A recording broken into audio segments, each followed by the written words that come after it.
La paix de Dieu soit avec vous. Nous bénissons le Seigneur pour le privilège qu'il nous donne de pouvoir exposer ses oracles. La lecture du texte qui va nous servir de démarche pour la prédication du jour a été déjà lue par notre frère Isaac, c'est dans Matthieu, chapitre 1er, du verset 18 jusqu'au verset 25, mais je m'en vais vous lire seulement le verset 23. Matthieu 1er, le verset 23. Voici, la Vierge sera enceinte. Elle enfantera un fils et on lui donnera le nom d'Emmanuel, ce qui signifie Dieu avec nous. Voici, la Vierge sera enceinte, elle enfantera un fils et on lui donnera le nom d'Emmanuel, ce qui signifie Dieu avec nous. Matthieu 1er, le verset 23. Aujourd'hui, 22 décembre, nous sommes seulement à 2 jours de la grande célébration de la fête de Noël. Il y a de la fébrilité dans l'air. Partout dans les médias. La radio, la télévision, les réseaux sociaux, tout le monde en parle, c'est la Noël. Les sapins de Noël scintillent de tous leurs éclats. Les décorations, les publicités parlent d'elles-mêmes. Les commerces font tout pour attirer les clients. Car tout le monde, ou presque, voudrait bien acheter ou recevoir des cadeaux. C'est la Noël. Il faut la fêter. Mais, après plus de 2000 ans, aujourd'hui encore, ils sont nombreux ceux qui s'interrogent sur le bien fondé ou la pertinence de la célébration de cette fête pour nous qui sommes chrétiens. Car disent-ils, premièrement, Christ n'est pas né un 25 décembre. Deuxièmement, toutes les activités entourant cette célébration sont purement païennes, pour ne pas dire diaboliques. Alors, pourquoi fêter cette fête? Quel est son sens? Quelle est sa signification pour nous? La vraie signification de Noël, c'est bien le thème du sermon à la circonstance. La vraie signification de la Noël. Et pour bien saisir et comprendre le sens ou la vraie signification de la Noël, nous allons dans un premier temps expliquer ce que la Noël n'est pas. Ou tout au moins, ce qu'on dit de la Noël ou encore ce qu'on pense qu'est la Noël. Et ensuite, pour regarder à la lumière de la Bible, à la lumière des Saintes Écritures, notre livre de référence, c'est qu'est vraiment la vraie signification de la Noël. Mais tout d'abord, nous voulons être d'accord sur certains points. Amen. Nous voulons être d'accord sur certains points. Premièrement, quand on parle de Noël, on parle du jour de la célébration de la naissance de Jésus. Quand on parle de Noël, on ne parle pas d'autre chose. On parle du jour de la célébration de la naissance de Jésus. On est d'accord sur ce point. La deuxième chose que j'aimerais qu'on se mette d'accord, c'est que nulle part dans la Bible qu'on va trouver une date pour la naissance de Jésus. N'allez pas chercher dans la Bible sur le mot Noël ou bien une date. C'est quoi la date de la naissance de Jésus encore? Non, nulle part dans la Bible, vous n'allez pas trouver cette date. Quand on parle de 25 décembre, c'est en 354, le pape d'alors avait décidé d'adopter cette date. On dit que c'est la fête de solstice d'hiver, la fête du Dieu soleil. Puisque Jésus-Christ est lumière, on a cette date-là pour dire que c'est la fête de Jésus. Mais d'ailleurs, ça ne devrait même pas être 25 décembre. Ça devrait être 21 décembre, un problème de calendrier. Pour les adventistes, peut-être, ça soit 1er ou bien 6 décembre. Pour les orthodoxes, 7 janvier. C'est-à-dire...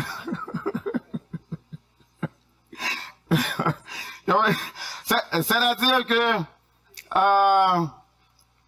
il n'y a pas une date précise vraiment. C'est la deuxième chose. La troisième chose que j'aimerais qu'on se mette d'accord,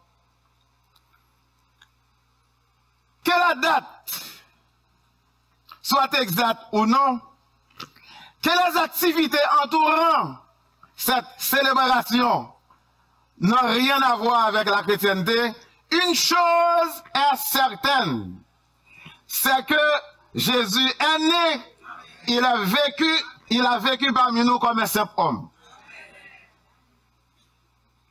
Galates 4, verset 4. Et lorsque les temps ont été accomplis, Dieu a envoyé son Fils, né de la chair, né sous la loi, afin qu'il nous rachetât de la malédiction de la loi. Et si vous me permettez, je pourrais parler d'une quatrième chose qu'on doit se mettre d'accord. Si la date de la naissance de Jésus-Christ était nécessaire pour nous, était importante pour nous en matière de notre salut, Dieu ne l'aurait pas passé sous silence. Vous pas d'accord avec moi? Dieu ne l'aurait pas passé sous silence. Alors, nous les chrétiens, en fêtant Noël, nous ne fêtons pas une date ni une époque. La date importe peu pour nous. L'accent est mis surtout sur l'incarnation du Dieu, sur la personne du Dieu incarné. C'est-à-dire que sur Jésus-Christ, même sur son importance, sur ce qu'il représente pour nous, c'est le Dieu fait homme. Et si les controverses sur une date précise et la festivité qui entoure cette fête font oublier le vrai sens du mot Noël et l'importance de l'incarnation du Christ, pour le croyant, nous nous donnons pour tâche ce matin de mettre en exergue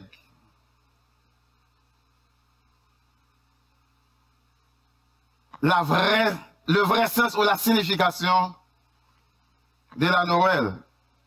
Mais avant tout, comme nous avons dit en introduction, voyons ce qu'on dit de la Noël. Si vous posez la question au commun des mortels, au travail, dans la rue, vous posez la question, vous faites un micro-trottoir et vous demandez à quelqu'un, mais c'est quoi la Noël? Pour certains, la Noël, c'est la fête du petit Jésus, dans un sens péjoratif. Le petit enfant couché et emmailloté dans la crèche. Pour d'autres, la Noël, c'est une fête à caractère social. Une période pour passer du temps en famille. Un temps de rencontre avec les amis. Un moment de retrouvailles.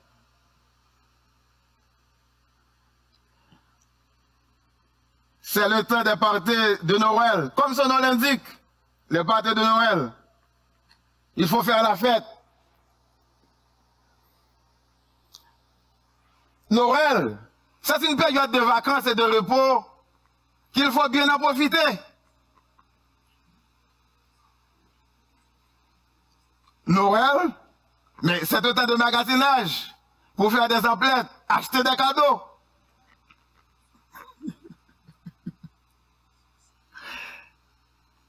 Noël, c'est un temps de divertissement et de plaisir pour aller au cinéma, pour aller au restaurant avec son chum, son copain, sa copine.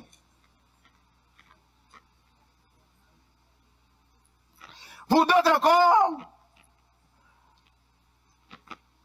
pour les patrons et les commerçants, Noël, c'est une fête commerciale. C'est le temps des grosses commandes, des grandes recettes. Il faut sortir et livrer la marchandise.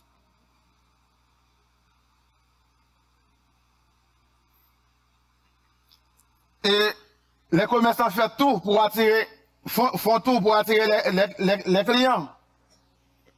Les spéciaux, la publicité, les décors, les lumières qui scintillent au son de la musique.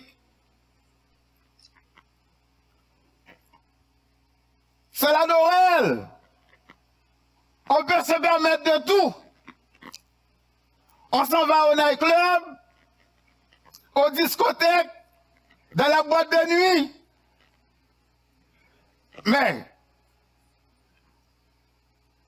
il suffit qu'on a du fun, qu'on a du plaisir, qu'on n'est pas plate au moins. C'est Noël, il faut la fêter. Souvent, on dit qu'on a eu un bon Noël, suivant qu'on a eu beaucoup de plaisir ou recevoir beaucoup de cadeaux. Noël devient synonyme de licence, de libertinage.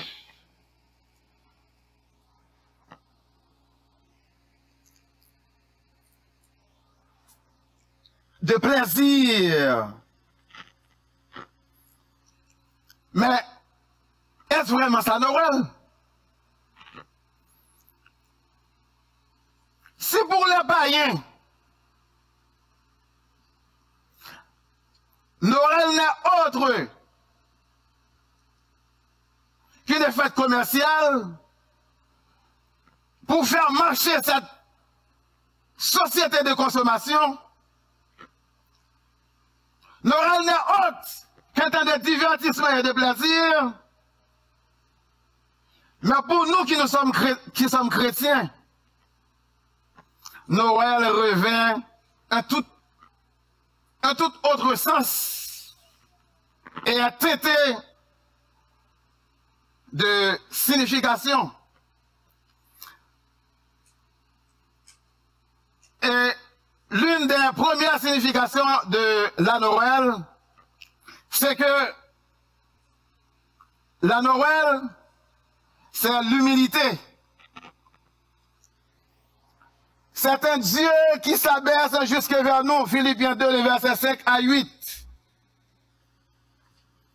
Noël, c'est l'humilité.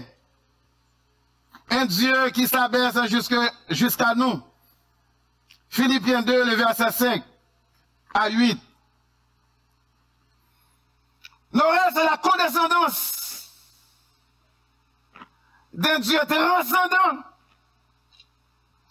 qui accepte de quitter son ciel, son trône, sa gloire, pour venir de ce bas monde, dans une humanité pécheresse, pour sauver l'homme pécheur.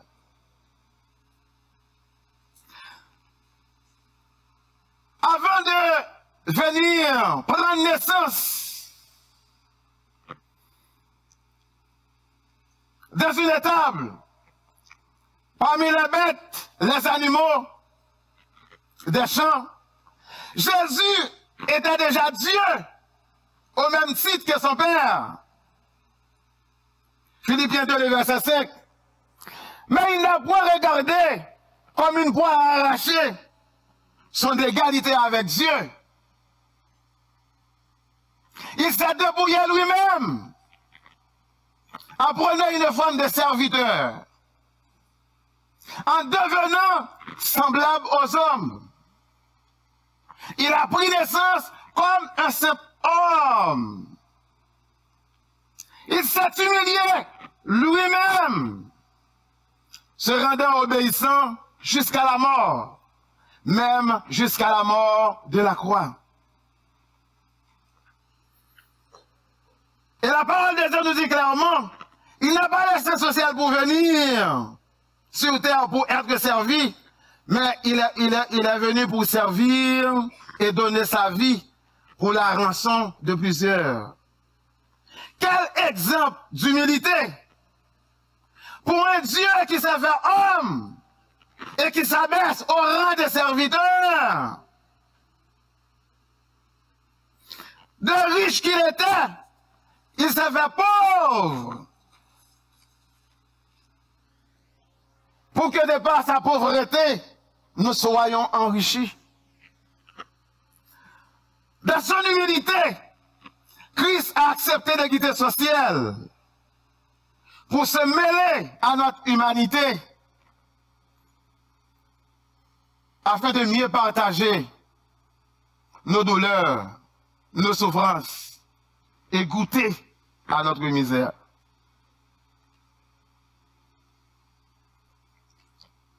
En ce temps de Noël, arrêtons de nous sentir trop pleins de nous-mêmes, trop remplis de nous-mêmes.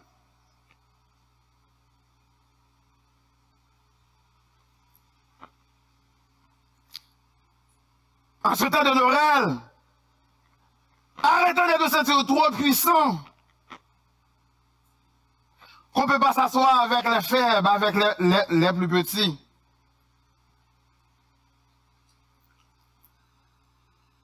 Arrêtons de nous sentir trop grands pour servir, trop qualifiés pour tel service, pour tel ministère, trop savants pour s'asseoir avec les analphabètes, les illettrés. Je ne vais pas de cette classe, ce ne sont pas des philosophes.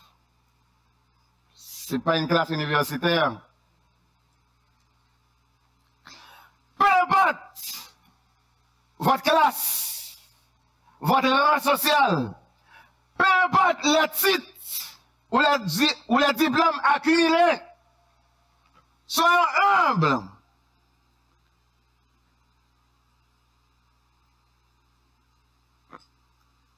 Noël, c'est l'humilité. Christ nous en a fait la démonstration. Il a laissé son ciel pour venir parmi nous et se mettre à notre service. C'est l'humilité.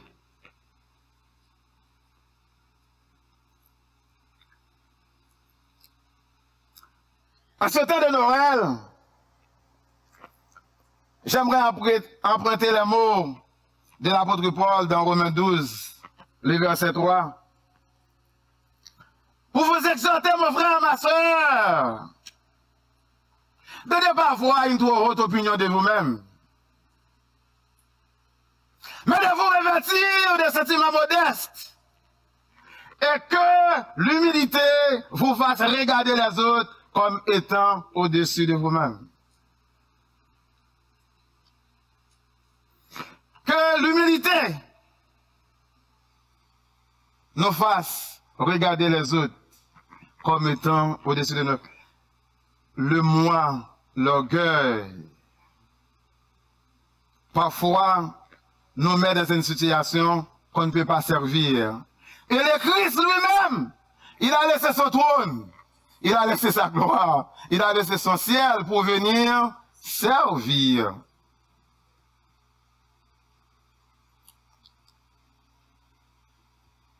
C'est un exemple parfait de l'humilité.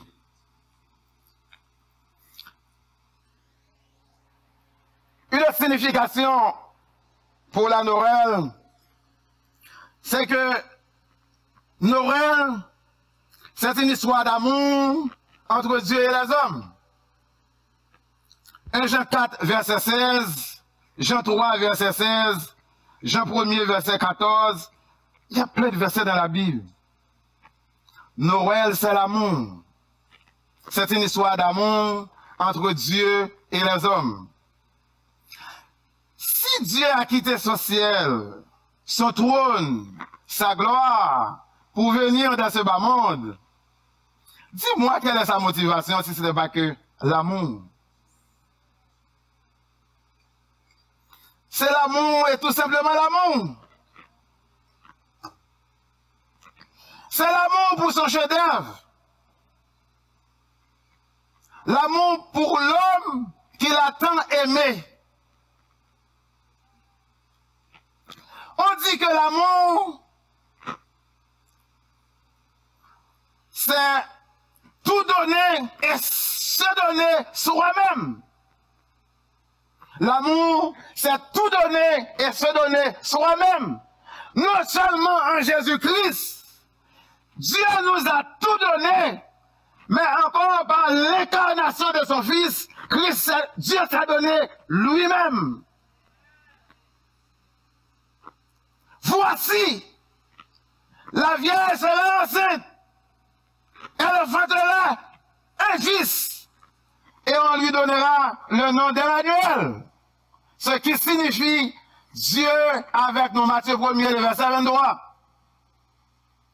Dieu avec nous. Noël, c'est l'Emmanuel.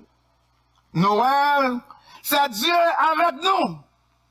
Noël, c'est Dieu qui nous aime assez pour quitter son trône, pour venir séjourner avec nous et nous offrir sa grâce et son pardon.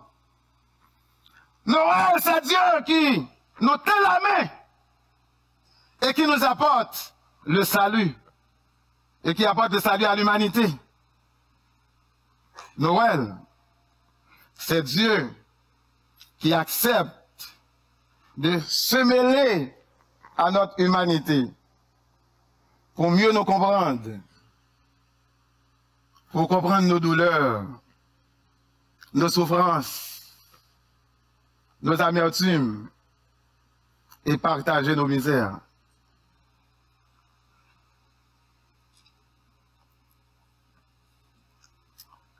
Si Noël, c'est l'amour, en cette période de Noël, en quoi consiste notre amour pour le prochain, pour notre prochain, pour le frère ou la sœur qui est à côté de nous? En quoi consiste notre amour pour notre prochain?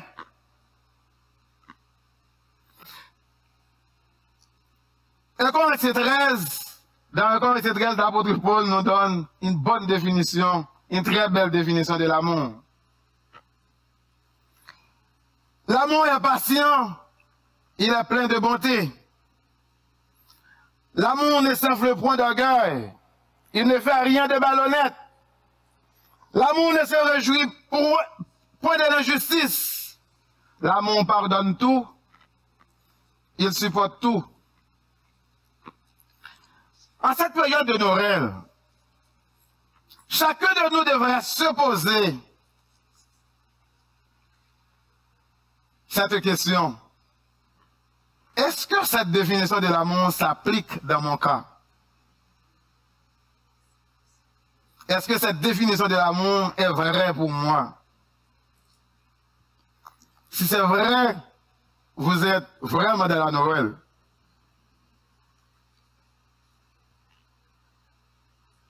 Mais si cette définition ne s'applique pas, il faut se poser la question, est-ce que vraiment on est en train de fêter Noël ou non?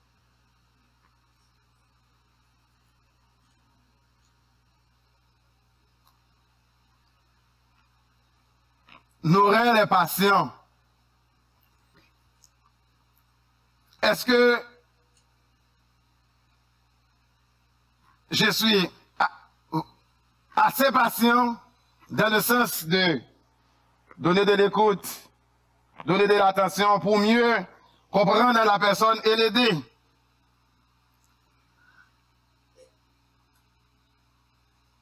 L'amour est plein de bonté. Être bon envers les autres, c'est être bienveillant, c'est faire du bien. Faire du bien à l'autre. Pas parce qu'il m'avait fait du bien, pas parce qu'il est bon envers moi, mais moi, je dois faire du bien, je dois être bienveillant envers lui, tout simplement parce que j'ai de la bonté. L'amour est plein de bonté. L'amour pardonne tout. Est-ce que nous devons nous poser la question, est-ce que vraiment nous sommes toujours prêts à pardonner? Est-ce que nous sommes toujours prêts à pardonner le frère ou la sœur? Il est vrai qu'il nous a offensés. Il est vrai qu'il nous a fait du tort. Il nous a injuriés. Il nous a humiliés même. Mais la parole de Dieu me demande, en dépit de tout, je dois lui pardonner. Peut-être, je suis plus fort que lui, dans un certain sens, parce que il faut supporter celui qui est le plus faible. L'amour, non seulement pardonne, l'amour supporte tout. La parole de Dieu nous dit que nous devons nous supporter les uns les autres. Et si l'un d'entre nous a sujet de se plaindre de l'autre, et vraiment il y en a, il y a sujet pour se plaindre. Comme pasteur dit papa, parfois la personne n'est pas aimable. Mais c'est comme, on est dans ce carrefour, il faut l'aimer parce que c'est l'amour. L'amour couvre une multitude de... On l'aime. Il faut le pardonner, il faut le supporter. Nous devons nous supporter les uns les autres. Et sinon, si nous devons nous plaindre l'un contre l'autre, nous devons nous pardonner de même que Christ nous a pardonné.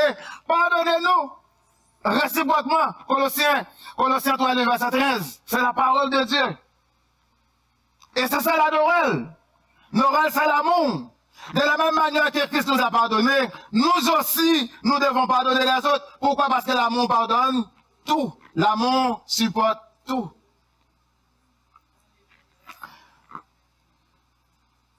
Ce qui nous ramène à notre troisième et dernière signification pour la Noël.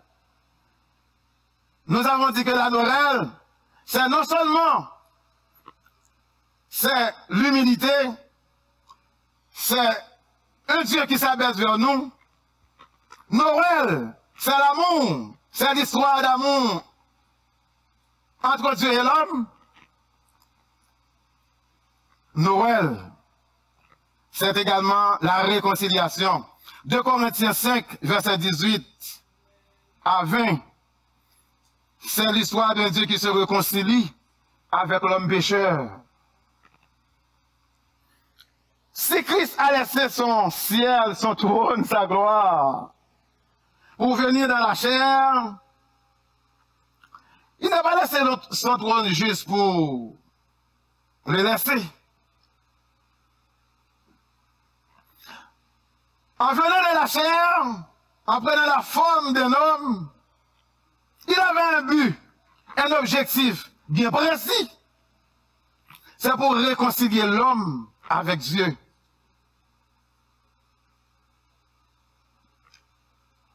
Nous étions tous des pécheurs, ennemis de Dieu. Nous-mêmes avec mon Dieu, l'une dans le nord, l'autre dans le sud, ou bien l'est à l'ouest. Nous étions ennemis, nous étions séparés de Dieu. Et il a fallu quelqu'un qui soit sans péché, un homme parfait, pour nous réconcilier avec Dieu. Personne ne pouvait le faire. Il a fallu quelqu'un qui soit sans péché, quelqu'un qui soit parfait pour nous réconcilier avec Dieu.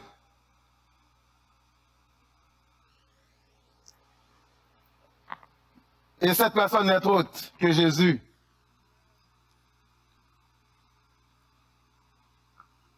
De Dieu qu'il était, il a accepté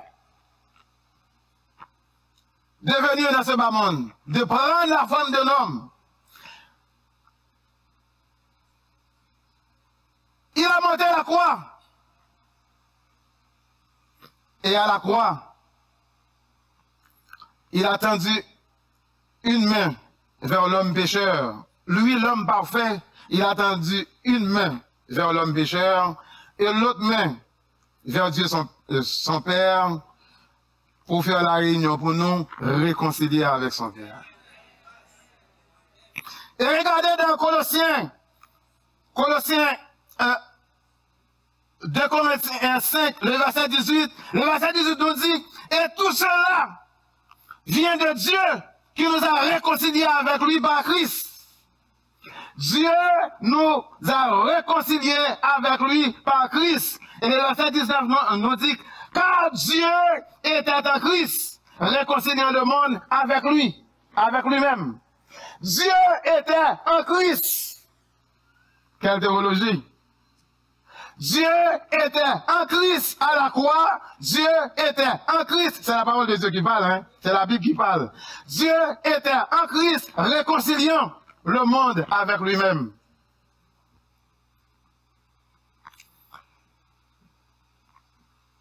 Et après avoir réconcilié, nous réconcilier avec Dieu, Dieu a mis en nous la parole de la réconciliation.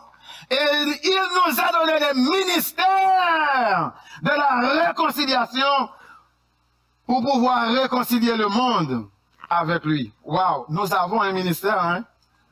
Nous avons le ministère de la réconciliation. Dieu a monté la croix pour nous réconcilier. Christ a monté la croix pour nous réconcilier avec Dieu parce que personne ne pourrait le faire sauf lui. Il n'y a que lui, homme sans péché. Mais maintenant, à notre tour, il nous a donné le ministère de la réconciliation. On peut se poser la question, est-ce qu'on pourrait aller dans le monde pour demander aux gens de se réconcilier alors que nous, à l'intérieur de l'Église, nous sommes divisés? Est-ce qu'on peut se permettre d'agir ainsi? Si nous sommes divisés, si nous sommes ennemis entre nous, où est ce ministère? Qui va le faire? Jésus. Est-ce qu'il est trompé? Il est venu faire, dans un certain sens, faire ce qu'il devrait faire, et après il nous a confié ce ministère. Il n'est pas là. C'est à nous de continuer ce ministère. Il est monté. C'est notre responsabilité.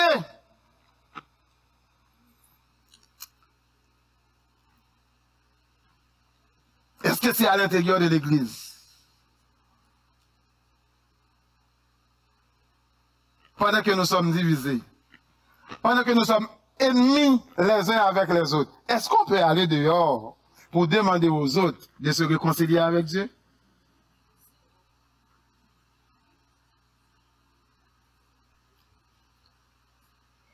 Consciemment parlant,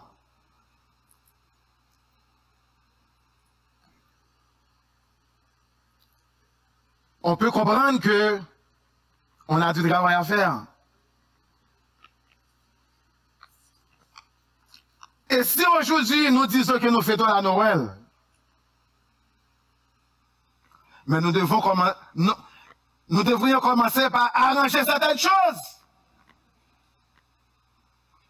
Nous ne pouvons pas continuer à être ennemis, à être divisés les uns des autres, et puis pour dire que nous fêtons la Noël. La Noël, c'est la réconciliation.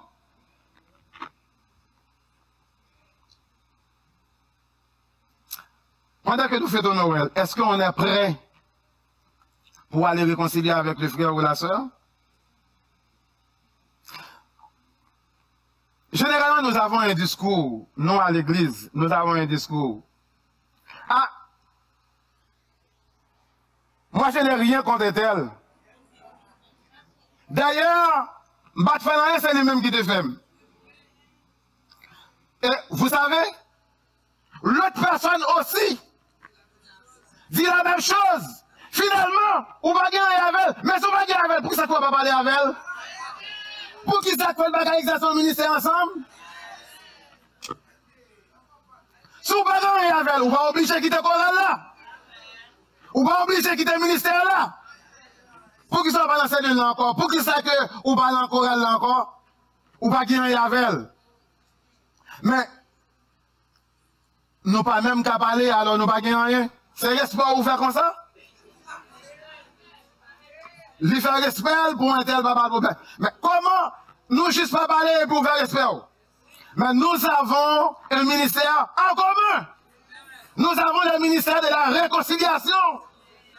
Ça demande que vous et moi, nous prenons, alors nous ayons la bonne conscience pour se réconcilier entre nous afin d'aller exercer ce ministère ensemble.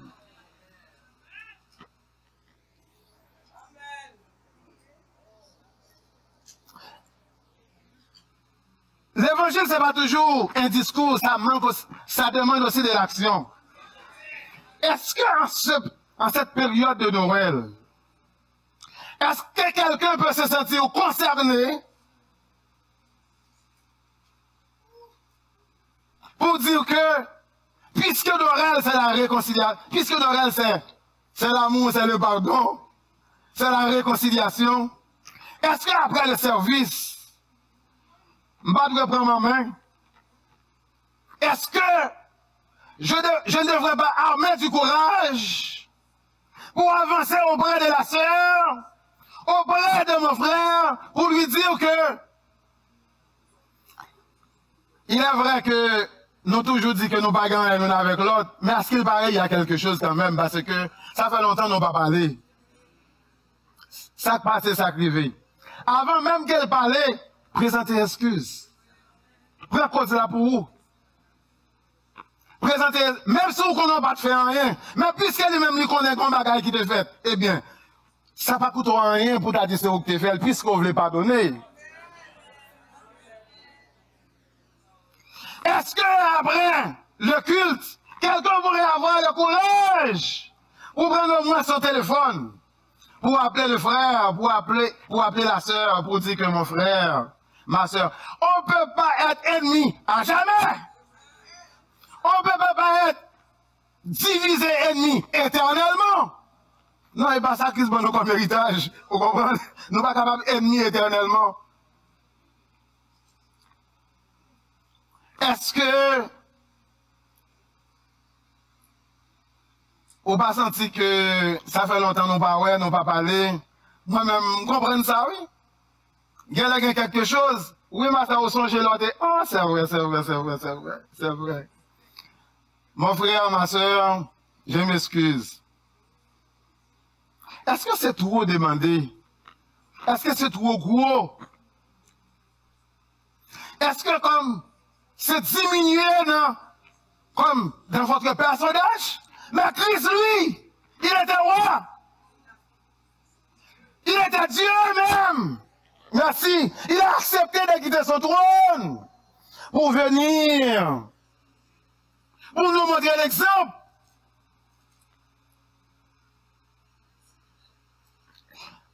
Et si nous voulons vraiment fêter Noël, ça prend ça. Ça demande la réconciliation. Et ce n'est pas juste, comme on avait dit dès le début,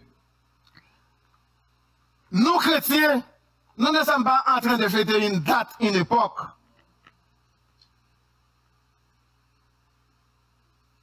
Alors, puisque ce n'est pas un discours, nous devons vivre en conséquence.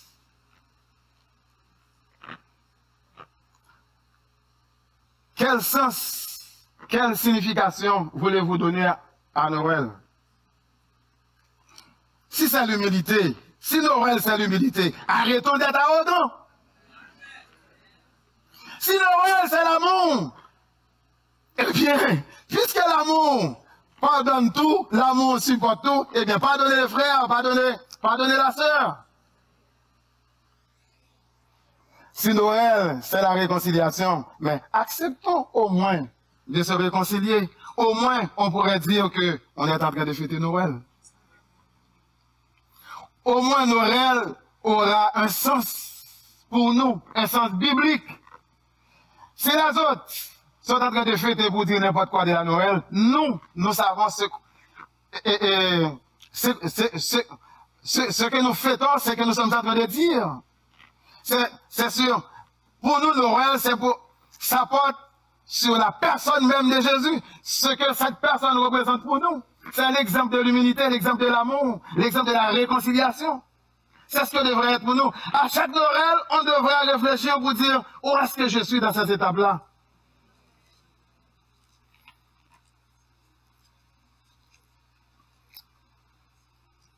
Noël n'a jamais été une question de 24 ou bien de 25 décembre, de 1er au 6 décembre ou bien de 7 janvier. Noël, c'est chaque jour, 365 jours. Noël, c'est la promesse de Dieu qui nous a fait. C'est Dieu qui nous a fait la promesse d'être toujours avec nous. Voici, je suis avec vous tous les jours, et cela jusqu'à la consommation des siècles. Si pour certains Noël, c'est le solstice d'hiver, la fête du soleil parce que le soleil donne la lumière, eh bien on peut dire que Jésus, c'est Noël. Noël, c'est Jésus lui-même. Parce que non seulement c'est lui le créateur du ciel et de la terre, c'est lui le créateur des luminaires, de tous les astres lumineux. Mais encore, Jésus, c'est la lumière venue dans le monde et qui éclaire tout homme. Amen. Jésus, c'est la lumière qui venait dans le monde et éclaire tout homme. Jean a rendu témoignage à l'égard de Jésus. Les mages ont vu son étoile briller dans le firmament de Bethléem. Et Jésus lui-même a dit de sa propre bouche, je suis la lumière du monde. Jean 8, verset 12, je suis la lumière du monde. Celui qui me suit ne marchera pas dans les ténèbres, mais il aura la lumière de la vie. C'est la véritable lumière. Si Noël est synonyme de plaisir et de réjouissance, il n'y a pas mieux de se réjouir de ce que Dieu nous a donné Jésus-Christ. Un sauveur. C'est le ciel qui nous a visités. Nous devons nous réjouir de ce que le ciel nous a visités et fait demeurer avec nous. Noël, c'est l'Emmanuel, c'est Dieu avec nous. Si Noël est synonyme de cadeau, Jésus, c'est le plus beau, le cadeau sublime, le cadeau parfait que Dieu puisse faire à l'humanité.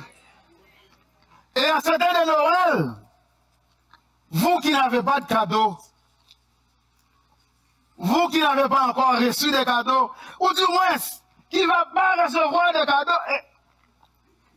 parce que personne ne pense à vous, mais Dieu pense à vous. Il veut vous faire un cadeau. Dieu pense à vous, vous qui m'écoutez de loin comme au brin. Dieu pense à vous en ce temps de Noël.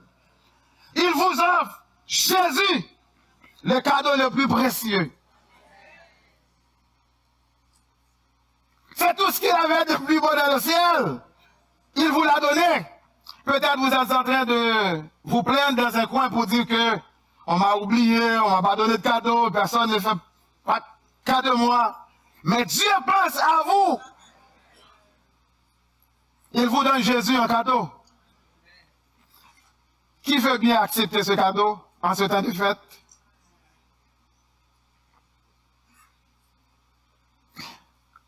Il y a des cadeaux qu'on vous donne. C'est des cadeaux empoisonnés pour aujourd'hui. Hein? Et vous avez rien d'avance après. Mais Jésus, c'est le seul cadeau qui peut faire toute la différence dans votre vie. Ce cadeau peut transformer votre vie à jamais. Et n'importe quel cadeau que vous avez aujourd'hui, là, demain ou après-demain ou bien l'année prochaine, je pense que on va même plus en parler. Parce que ça va être déjà fané. Fini. Mais Jésus, c'est un cadeau éternel. D'ailleurs, c'est votre passeport pour aller au ciel. Pour terminer, on raconte l'histoire d'un jeune couple qui vient d'avoir son premier bébé. Tout excité, il prépare une fête pour bébé. Les conviés commencent à arriver. Ils étaient très contents de passer bébé aux conviés. Vous voyez, les conviés qui ne peuvent pas se contenir et expriment leur joie pour dire « Oh, combien il est beau, il est gentil, il est cute, il est charmant, il est mignon. » Et bébé, c'est bébé. Arrivé à un moment, bébé a besoin de dormir, lui. Et puis, maman est allée déposer bébé dans son berceau au salon. Ensuite, la fête commence. On commence à manger, à jaser, et puis à danser. Comment c'est la Noël, on danse.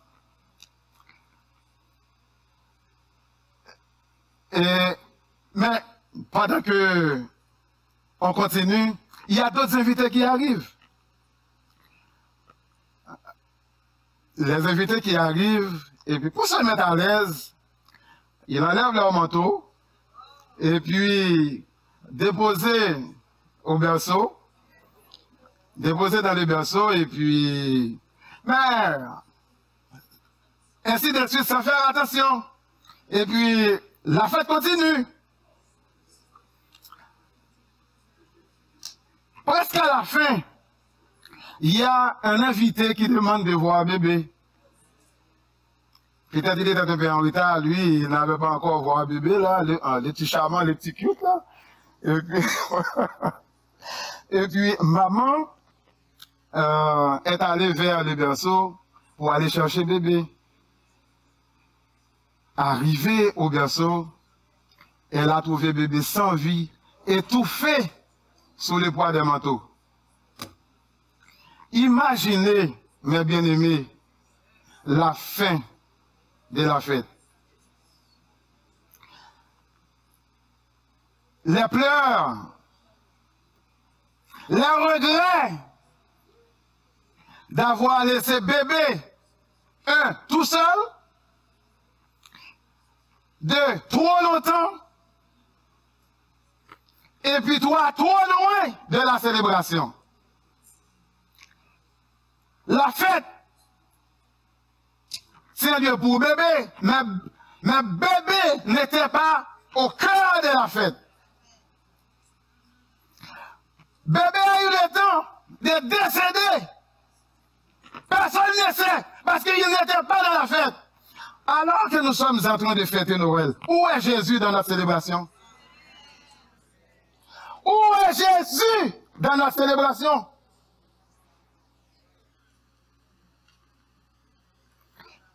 L'avez-vous oublié dans le berceau au salon?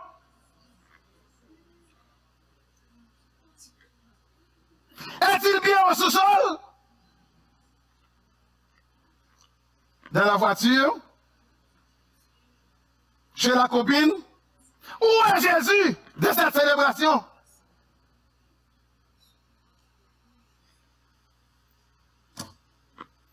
Jésus n'est-il pas trop loin de notre célébration? N'avons-nous pas laissé Jésus trop longtemps?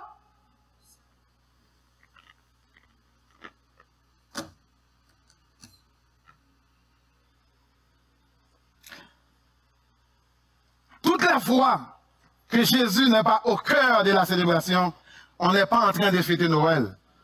Quand on parle de Noël, on parle de la célébration de la naissance de Jésus. Si Jésus n'est pas là, c'est pas Noël.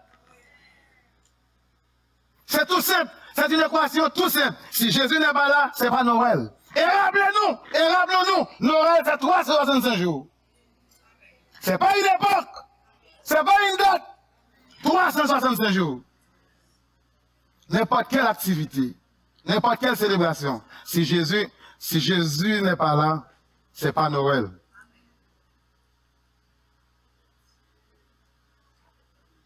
En ce temps de Noël, peut-on rapprocher Jésus? Peut-on nous mettre Jésus au cœur de notre conversation, de nos activités, de nos célébrations? Il est vrai qu'il n'y avait pas de place pour Jésus à l'hôtellerie. Mais mon souhait pour chacun de vous, c'est que pour vous dire bien, Jésus, avant même de trouver place, de prendre place au cœur de nos célébrations, la meilleure place qu'il veut, c'est dans notre cœur. La meilleure place qu'il veut, c'est dans notre cœur. Parce que s'il a sa place dans notre cœur, nécessairement, nos activités, il va avoir sa place.